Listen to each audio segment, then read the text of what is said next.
let's just not be, bury the lead here. Chase Edmonds' ceiling is top 10, Johnny. Right here. Yo, Chase Edmonds, running back with the Arizona Cardinals, and you're listening to Fantasy Whispers podcast. Make sure you guys tune in so you can get the scoop on the best moves for your fantasy team. These guys got great information, help you win out on your team, man. Go Bird Gang. Chase what matters, Johnny. This one, we had decided to come out with this show a couple weeks ago, but we waited till free agency had passed. Good thing we did, because now we have a clearer picture of Chase Edmonds.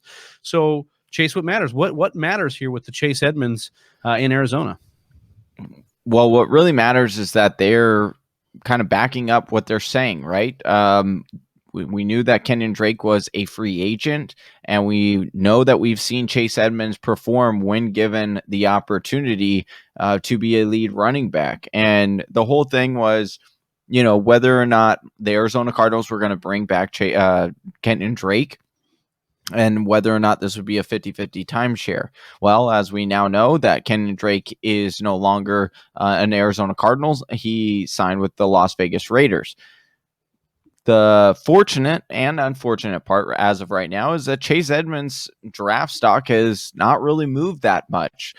He is sitting right now atop of the depth chart, and I get it. A lot of people are still speculating, are the Cardinals going to draft a running back? That is basically the last hurdle, but it might be too late by then to, try to get him. If you're trying to acquire him right now is probably the best time, because if they do in fact go out and get another running back, if they do in fact not take a running back in the draft, or if they wait, until the 6th or 7th round, then, it could be too late. People will then be like, okay, the Cardinals are for sure going to go with Chase Edmonds.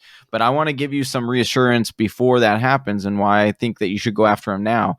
And that's when you look at Cliff Kingsbury and what he said, right? After there was some questions on the Kenyon Drake, and then they went and asked about Chase Edmonds and whether he can hold up. And Cliff Kingsbury came back and he said this, quote unquote, "As far as Chase goes, you've seen when he's had the opportunity, he's played at a starting running back level." Kingsbury said during his Thursday press conference, "We all understand that he's unfortunately been nicked up a couple of times, which we want to keep him on the field." And then this is the key part here, Travis, "but we have all the confidence in the world in Chase and him being able to be the bell cow if that's how this plays out." Now, a couple of key things that you need to know about Chase Edmonds that I like a little bit more. We always talk about this in our shows in previous seasons when we're talking about draft capital and these players. Chase Edmonds he was taken in the 4th round, Travis, in the 2018 draft. That means that he is now, this is his contract year. Last year, you look at what he did, 850 yards from scrimmage on a limited role. He had 448 rushing yards, 402 receiving yards, and he was able to score 5 touchdowns despite Kenyon Drake being there and getting 10 touchdowns, and Kyler Murray taking 11 touchdowns on the ground. So you're looking at a major opportunity here.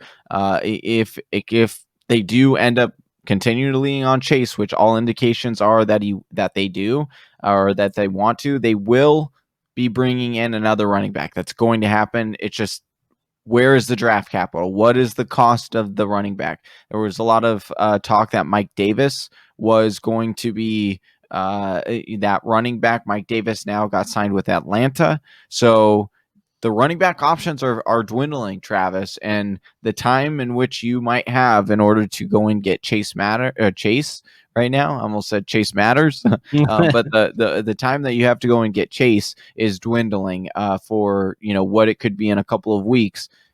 If it does in fact come out that they don't go and get another running back, or they don't sign another running back of significant value. Yeah, I mean, that's it, right? The draft capital. What will the draft capital be that they take a running back? Because I imagine they probably will. They only have Benjamin and him on the roster, so they'll probably take one at least. And where are they going to take him, and what skill set will that guy? But let's just not be bury the lead here. Chase Edmonds' ceiling is top 10, Johnny, if he is the starter in this offense. And that's because Kenyon Drake, in a ho-hum year that everyone bitched about in the fantasy football community, was a running back 13. So we're talking about just on the fringe of an RB1. And Chase, we are profiling to be a better all-around back if he gets the workload. So that means that he could be a top 10 back. And I think where you're getting him now is the 8th round. We're very early on. That'll obviously come up. But it'll be interesting to see what happens in the draft. And we think you should chase what matters and go after Chase Edmonds because it's going to be profitable, especially if he's given the reins here. If they don't go and draft a running back, or let's say they draft a running back in the 3rd day, okay, where would you be looking at Chase Edmonds realistically? Because I think you really start having the conversation or start battling the whether or not you should take him, in that beginning of the 3rd, with the David Montgomerys, with the CEHs. You got Dave Montgomery, you've got CEH, Miles Sanders, Joe Mixon, some of the guys coming off the board in that area. We'll see where Najee Harris ends up landing. Yeah. He might be in that area too. So there's going to be interesting prospects to take a peek at here. But Chase Edmonds, belongs probably up there if he is the starter, and we do anticipate he will be. Hey, you made it to the end of the video. If you like what you saw, go ahead and click subscribe.